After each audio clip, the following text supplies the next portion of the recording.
Bird flu రాష్ట్రంలో నేటి పరిస్థితుల్లో బర్డ్ ఫ్లూ పైన అనేక సంఘటనలు వెలుగులోకి వస్తున్నాయి. ముఖ్యంగా బర్డ్ ఫ్లూ వైరస్ కోళ్లకు సోకడంతో వేలాది కోళ్లు చనిపోతున్నాయి. 2 రోజుల ముందు ఈ బర్డ్ ఫ్లూ వైరస్ మనిషికి సోకింది అంటూ సోషల్ మీడియాలో కూడా వైరల్ అవడం జరిగింది.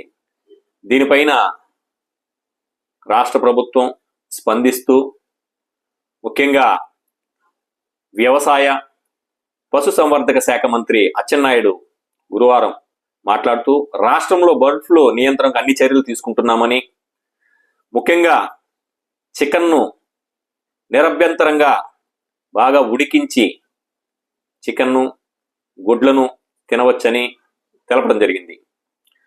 నివారణ కోసం కఠిన చర్యలు తీసుకుంటున్నట్లు చీఫ్ సెక్రటరీ విజయానంద్ కూడా తెలపడం జరిగింది. సచివాలయం నుంచి పశుసంవర్ధక వైద్య ఆరోగ్య శాఖ ఉన్నతాధికారులతో కలిసి జిల్లా కలెక్టర్లతో ఆయన చీఫ్ సెక్రటరీ మాట్లాడడం జరిగింది. దీనిపైన అన్ని రకాల చర్యలు తీసుకోవాలని. ముఖ్యంగా నిపుణులు చెబుతున్నది ఏమంటే ఇది వలస పక్షుల నుంచి వచ్చినటువంటి వైరస్. ఈ ఏడాది ఆస్ట్రేలియా నుంచి వలస పక్షులు కొల్లేరు, సిలికాన్ సరస్సులతో పాటు ఇతర జలాశయాలకు ఎక్కువగా వచ్చాయి. కానీ ఆ పక్షుల్లో ఈ వ్యాధి కనబడదు. దీనివల్ల వలస పక్షులు కొంగలు చనిపోవు, కేవలం క్యారియర్లుగానే ఉంటాయి. అవి విసర్జించే రెట్టల ద్వారా వ్యాధిని వ్యాప్తి చేస్తాయి. వాటి ముక్కు నుంచి వచ్చే ద్రవం నీటిలో చుక్కబడిన వైరస్ ప్రభావం చూపుతుంది. సాధారణంగా శీతాకాలంలో బర్డ్ ఫ్లూ వైరస్ ఉనికిలో ఉంటుంది. ఉష్ణోగ్రతలు పెరిగే కొద్దీ అంతరిస్తుంది. సహజంగా జలాశయాల వద్ద వలస పక్షులతో పాటు దేశీయ కొంగలు కూడా సంచరిస్తుంటాయి. ఆ కొంగలు కోళ్ల ఫారాల వద్దకు రావడం వల్ల వైరస్ అంతర్బదిలీ అవుతుందని పశువైద్య నిపుణులు చెబుతున్నారు.